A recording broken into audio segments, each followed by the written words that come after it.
What's up, guys? Thank you for watching the Armchair Verdict, the home of sensible boxing talk. And in this video, I need to talk about Fabio Wardley versus Justis Huni, a fight that was like a scene from a Rocky Balboa movie. But before I get into that, please like the video and subscribe to the channel if you haven't already done so. It would be greatly appreciated. Now, Fabio Wardley, a guy that's like a real-life Rocky Balboa. This guy's story is incredible. In his 20s, he hadn't even put on a pair of boxing gloves and decided to do a couple of white collar boxing fights. Fast forward to 2025, and here he is in Ipswich Town in front of 20,000 plus of his local fans in a football stadium, fighting for the interim heavyweight championship of the world. And this fight was a roller coaster. On my card, I had him winning 2 rounds. We're in the 10th round, and he's getting comfortably beaten. Out of nowhere, boom, he delivers what has to be the knockout of 2025 so far. If you've seen a better knockout this year so far, put it in the comments, because I definitely haven't seen it. This is the comeback of the year, the knockout of the year, you name it. The whole place went crazy. It was like a scene from a movie. All these people from Ipswich that come out to support their man in the rain, wearing their ponchos, cheering, going bananas. Frank Warren in the crowd going crazy. Fabio Wardley hoisted up into the air, raising his arms. This is why we watch boxing, for nights like this, for moments like this, for scenes like this. Like Fabio Wardley, what he's done could not be overlooked. This is a guy, as I said, that went from a white collar boxing background to English heavyweight champion, British heavyweight champion, and now interim heavyweight champion of the world. And the guys he beat, they're not pushovers. He hasn't been cherry picking his way to the top. Fraser Clark, a very well-decorated amateur, a guy that was in the Team GB setup for many years, been boxing since he was a kid, an Olympic bronze medalist. Fabio Wardley knocked this guy out cold. Justis Huni, another well-respected amateur boxer, bronze medalist in the World Boxing Championships. Again, Fabio Wardley knocked him out cold. We have to start putting some respect on Fabio Wardley's name. Honestly, I don't know how far Wardley can take this thing, but I'm willing to ride with him till the wheels fall off.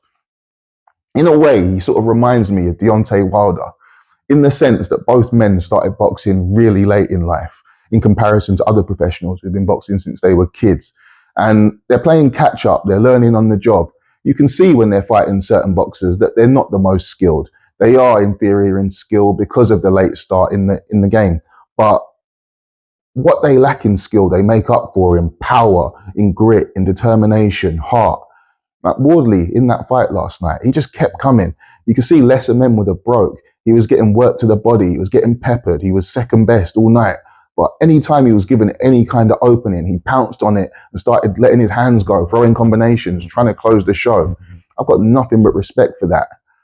One thing that I've seen that separates him from Deontay Wilder, though, in his post-fight interview, he clearly said, I don't want to always be known as the guy that loses every round and then comes back and wins with a knockout. And that I liked. That made me feel really good about Fabio and his mentality and his ambition. Because Wilder, during his career, very nonchalantly showed arrogance time and time again when he would profess, you need to be perfect for 12 rounds. I only need to be perfect for 1 second. When I catch you, it's good night, it's timber. And he'll come to the ring and he would show a blatant disregard for fundamentals. The footwork was sloppy, didn't set up anything off the jab, the windmill swinging arms. And there's only so long you can get away with that. It's only so far that will take you. And I'm relieved to see that Fabio Wardley isn't adopting the same train of thought. And he's trying to progress, he's trying to develop, he's trying to better himself, become a better all-round boxer and fighter. And he's in the right place to do that with Ben Davison, who's a great coach and has a lot of experience with heavyweight boxers. He's coached Tyson Fury, Anthony Joshua, Moses Atalma. And having Joshua and Atalma in his camp can only make him a better fighter, you know? Iron sharpens iron, as they say. So hopefully the future's bright for Fabio Wardley. I mean, winning this puts him in position to fight the winner of Dubois and Alexander Usyk. So what a fairy tale story, from white collar boxing to challenging for the world heavyweight title of the world. If he does somehow manage to win this, it has to be like the biggest underdog story in boxing. I mean, off the top of my head, I can't think of a bigger underdog story. Maybe someone could enlighten me in the comments, because I certainly can't think of one.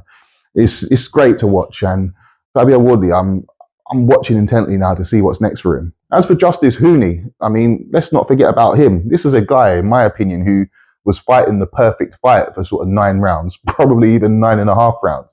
I gave him the majority of the rounds, and I gave Wardley 2. Like, Huni was winning this fight comfortably. He was quicker than Fabio Wardley. Huni was landing to the body, he was landing to the head, combinations. He had Wardley bleeding from the mouth. When he was catching him to the body and digging in with those body shots, Wardley was hunched over. You could see he was feeling it, he was hurting. And he was negating the right hand of Fabio Wardley all night. He wasn't really getting hit clean with anything. And it looked like that he was coasting on his way to a comfortable unanimous decision victory. Even though I knew that Fabio Wardley had that power, had that equaliser, in the 10th round, I was sort of resigned to the fact that Wardley was losing this fight. I was saying to myself, well, it's been a brave effort from Fabio Wardley. He's tried to make it happen, but he's just come up against a better man, a more skillful man. And this is all about Justis Huni. And then it just came out of nowhere. It was crazy. It was epic scenes. Stuff like this is why we watch. This is why we watch boxing. That's why I had to make this video, because yeah, I've watched it again this morning, and yeah, I'm still excited and buzzing from seeing that. I think we've been treated as boxing fans this year. We had Eubank Ben. Now we've had this Wardley Huni fight, and I hope there's many more epic moments for us to enjoy, because yeah, it was a great night of boxing. But as for what comes next, I mean, Justis Huni, he's got options. I think he's actually raised his stock with that performance. He could go in with David Adelaide, Fraser Clark, other guys that have fought Fabio Wardley previously. I think those would be great fights I'll be really interested in seeing. As for Wardley, if for whatever reason he doesn't get the world title fight next, what do we see from him? Where does he go? I mean, Derek Chisora, is that a fight that maybe would make sense? Chisora is the IBF mandatory challenger. Both guys are fan favourites with the British public. Both guys bring the excitement, bring the action every time they fight. It would be an epic tear-up. It would be a clash for the ages. Joe Joyce, although Joe Joyce is coming off a loss, in the position that Wardley's in, does he really want to go with Joe Joyce? I think maybe Joseph Parker could be a good fight, or Agit Kabayel. These are guys that are high up in the rankings, on the cusp of a world title fight, on a good run also. There's plenty of options, and I'm excited to see what comes next. But yeah, that's pretty much it from me on this video, guys. I just wanted to say something on this fight and on this subject, because it was something that I really enjoyed, and I think having a boxing channel, this is the kind of thing I should be covering and I should be talking about, because yeah, it deserves shine, it deserves to be highlighted. That's it from me on this video though. If you haven't already, please like the video, please subscribe to the channel, and sound off in the comments. Let me know what you want to see next for Fabio Wardley. Who would you like to see him go in with next? Who would you like to see Justis Huni fight next? What did you think of the fight last night and the performance? Let me know in the comments, let's discuss it and talk about it. But until the next video, that's it from me, over and out.